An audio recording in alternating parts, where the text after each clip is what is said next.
There is a painting that spent 25 years lying in the dark inside a storage room at Windsor Castle, and last week 2 members of that family walked it back out into the light. Princess Anne helped William pull off something that had been building for a quarter of a century, and the fallout inside those walls was so immediate and so violent that Camilla was left standing there completely gobsmacked, running straight to Charles and demanding that he fix it, only to discover she had absolutely no power to stop any of it. But the portrait is not actually the part that broke her. William built the plan. Every legal step, every institutional box ticked, all of it designed so that nobody could ever undo it. And then Anne did one thing at the end that was not in that plan at all, that nobody had scheduled and nobody had prepared for, and that landed on Camilla harder than the painting ever could. It stunned the country when it got out. From what I understand, it stunned William too. We are going to get to that, so stay with me. Before we go any further, make sure you are subscribed so you do not miss where this ends up. Quick word before we go deeper. I'm Harold. I spend my time going through everything that moves around this family. The records, the inquiry documents, the reporting that got buried before anybody finished asking questions. And what you are about to hear is me putting the pieces together the way I read them, not a palace press release. Stay to the end, because the last 30 seconds of this story are 5 words long, and they were spoken in a room with 2 women in it. So let me tell you exactly what happened. William pulled Princess Diana's official portrait out of the storage room, where it had been sitting for over 2 decades, and placed it exactly where it was always supposed to go, on the Hall of Matriarchs wall at Windsor, directly beside Queen Elizabeth. If you have not heard that name before, the Hall of Matriarchs is the wall inside Windsor reserved for the women who actually shaped this monarchy. It is the most sacred ceremonial space in the entire residence. Camilla had no idea it was coming. She saw it, and by every account she was completely gobsmacked. She ran straight to Charles and ordered him to have it taken down immediately. And what Charles did next turned that entire palace upside down, and I will get to that too, because his reaction is the second most devastating thing in this story. But first you need to understand the wound underneath all of it, because none of what happened makes any sense without it. There is a portrait of Princess Diana that most people have never seen up close, and the story of where that painting has been sitting for the last 25 years is going to make your stomach drop. It was painted during one of the most celebrated periods of her entire public life. She was at the height of absolutely everything. Her beauty, her warmth, that thing she did that no royal before her had ever managed, where she made ordinary people feel seen and loved by somebody who had no reason at all to notice them. People who were in the room when Diana first saw the finished portrait say she stood in front of it for a long time and did not say anything. Think about that for a second, because that is a very specific kind of silence. That is what happens to a person when something captures exactly who they are, and they were not expecting it to. That portrait was supposed to hang in the Hall of Matriarchs. Diana never saw it hang there. She died before it happened. And after she died, the portrait was quietly removed from consideration, wrapped up, and put into palace storage, where it sat in the dark for over 20 years while the world outside those walls kept putting her face on magazine covers and memorial stamps and the front of every book about the modern monarchy. Now here is where you have to slow down, because what was happening inside that building in the days after her death is a completely different story to the one the country was watching on television. Diana died on the 31st of August, 1997, and the world grieved openly and loudly. You remember the flowers outside the gates. You remember the crowd standing there in the rain because they did not know where else to go. On the other side of those gates, it was quieter. And honestly, it was a great deal uglier. Within hours of her death being confirmed, the first calls made from inside the palace were not calls of grief. Royal insiders have reported for years that among the very first concerns raised in those hours was whether Diana had any crown jewelry in her possession in Paris. Somebody wanted to know where the property was. The scramble to reclaim it started before the British public had even been told their princess was gone. And while that was going on, Camilla was already moving. Camilla had spent years as the hidden woman, The one Charles visited in secret while he was married to somebody else. The one Diana called the Rottweiler in private, because Diana understood better than anybody alive exactly what this woman was doing to her marriage and exactly how good she was at doing it. Now Diana was gone, and Camilla started moving through the palace rooms Diana had called home. And she did not simply move in. Stop and think about the difference here, because it matters. Moving in is what anybody does. Camilla erased. Diana had kept fresh flowers throughout the spaces she lived in, arrangements she had chosen herself because that was the kind of small, personal thing she cared about. Camilla ordered them removed and burned, not replaced. Burned. There is a difference between throwing something out and setting fire to it, and everybody who worked in that house understood which one they were being asked to do. Then the bedroom. The room Diana had slept in. The room where she had held her boys, the room where she had cried alone at night and written in private when there was nobody left to talk to. Camilla ordered that room locked permanently, and I keep coming back to this detail because of what it says about her. She did not want to sleep in there herself. She had no use for the room at all. She simply made absolutely certain that nobody else would ever sleep in it either.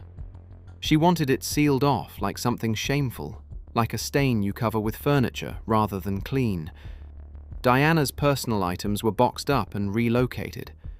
Her image started disappearing from the most prominent ceremonial spaces inside the royal residences, and it did not happen all at once, which is the part that makes it work. Nobody ever stood up and announced that the pictures were coming down. One frame moved to a smaller room, then another one moved to a corridor. Then a third simply stopped being anywhere at all, and by the time anybody noticed the pattern, there was nothing left to point at. That is how you erase a person from a building without ever writing an instruction down. You do it in pieces small enough that objecting to any single one of them makes you look unreasonable. And the Hall of Matriarchs at Windsor, that wall of honor reserved for the women who built this thing, never received her portrait at all. For over 20 years, the most beloved royal woman of the modern era was missing from her own family's wall because one woman found her presence uncomfortable.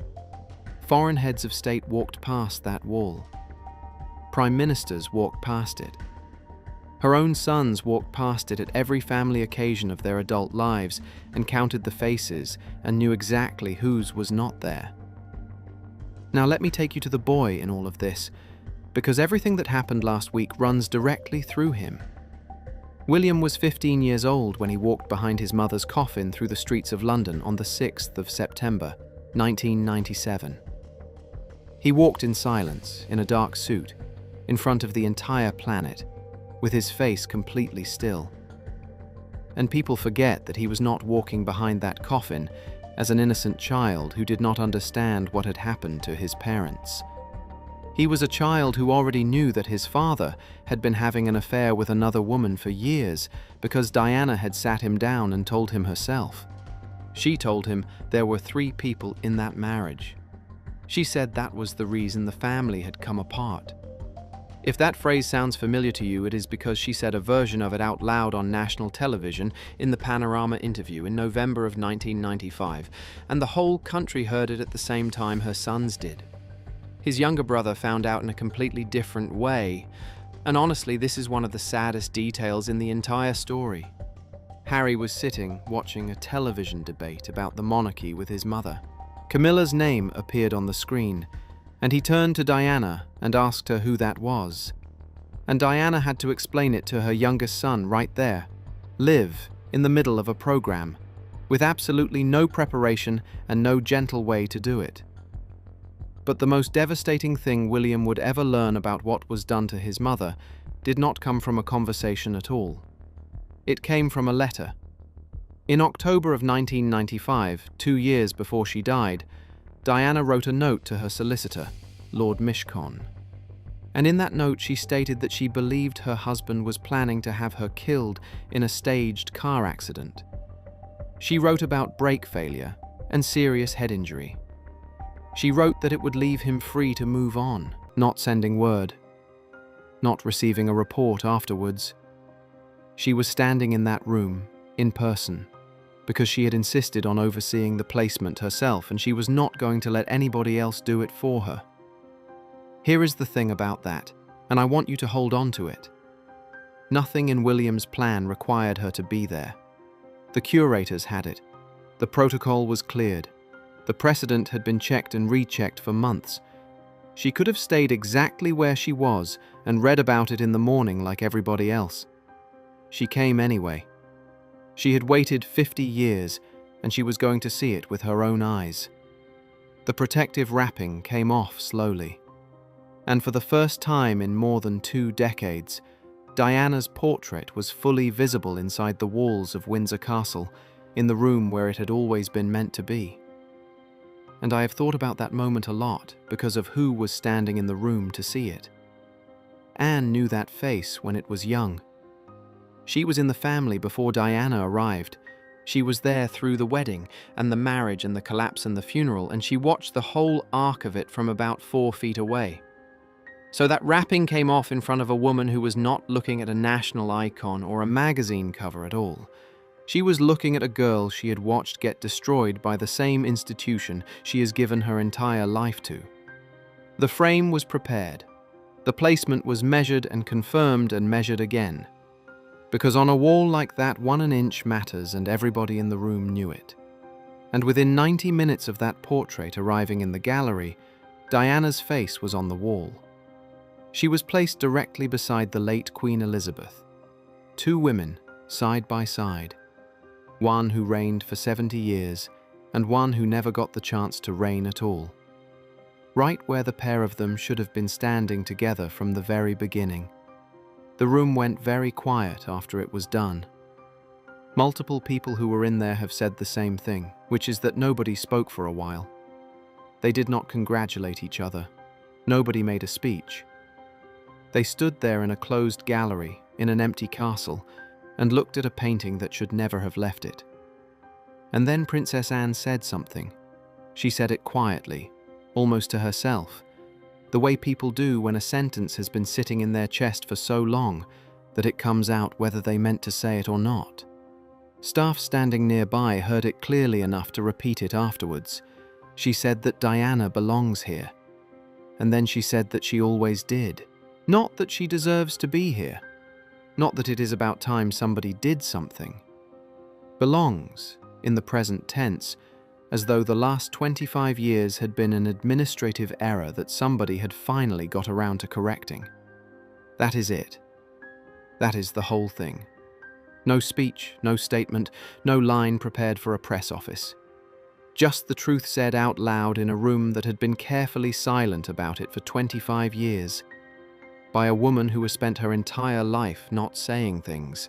And I want you to understand the size of what was actually being corrected in that room.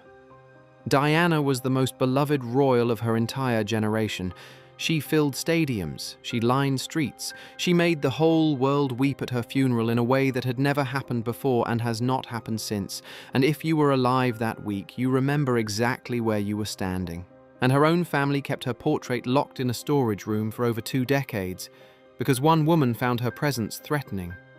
That woman was asleep across London that night. She had no idea. She did not know the wrapping had come off. She did not know the frame had gone up, and she did not know that her stepson and her sister-in-law had been standing in a gallery at Windsor a few hours earlier, looking at a face she had spent 25 years removing from the building. Now, there is something you need to understand about how frightened Camilla had always been of exactly this moment, because it did not start last week. Camilla finally met William face to face for the first time at Clarence House, and one royal biographer reported that she was shaking beforehand, that she needed a drink to steady herself before she could walk into the room. She was physically trembling at the thought of facing a teenage boy. And people have offered all sorts of explanations for that over the years, but the simplest one is usually the right one. She knew exactly what she had done to his mother. She knew that he knew, and she had absolutely no defense to offer him, not one sentence, because there is no version of that conversation where she comes out of it well. She had been afraid of William since he was 16 years old, but she had never once imagined he would do this. that the boy who walked silently behind his mother's coffin would spend the next 25 years quietly, methodically, patiently building toward a single evening where he would put his mother back on the wall she was always owed, and do it so carefully that not one person could take her down again. That evening, Camilla came back from her engagement outside London.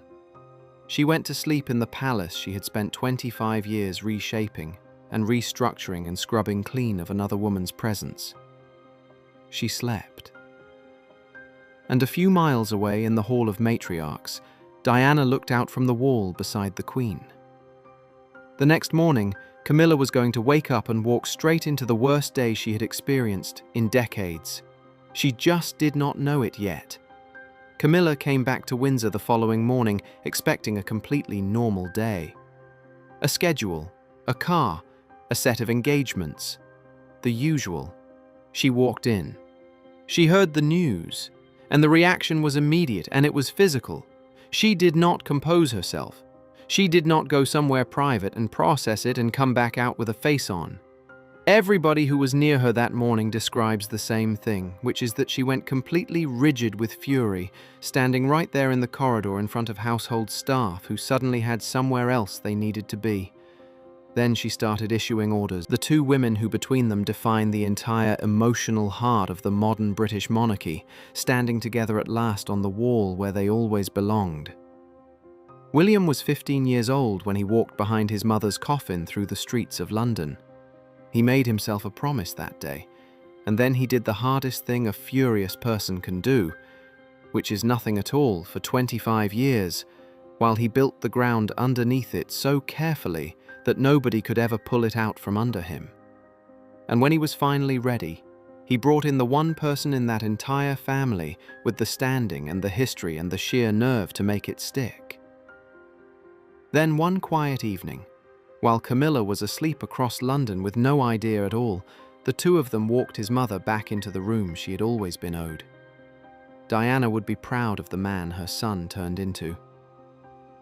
I think that is the honest read on all of this, and I think anybody who watched that 15-year-old boy walk down the mall in 1997 would agree with it. But the person who has to live inside the result is not him. Camilla spent 25 years getting that face off those walls. She burned the flowers, she locked the bedroom, she boxed up the possessions and kept the portrait in the dark for over 2 decades, and she genuinely believed it was finished. And now she has to walk past Diana every single day, in a house she thought she had won, in a family where her husband will not lift a finger for her, past a wall she is not allowed to touch, with 5 words from her sister-in-law, following her down every corridor in that building for the rest of her life. Thanks for watching. If you got something out of this one, hit that like button and subscribe, and I will see you in the next one.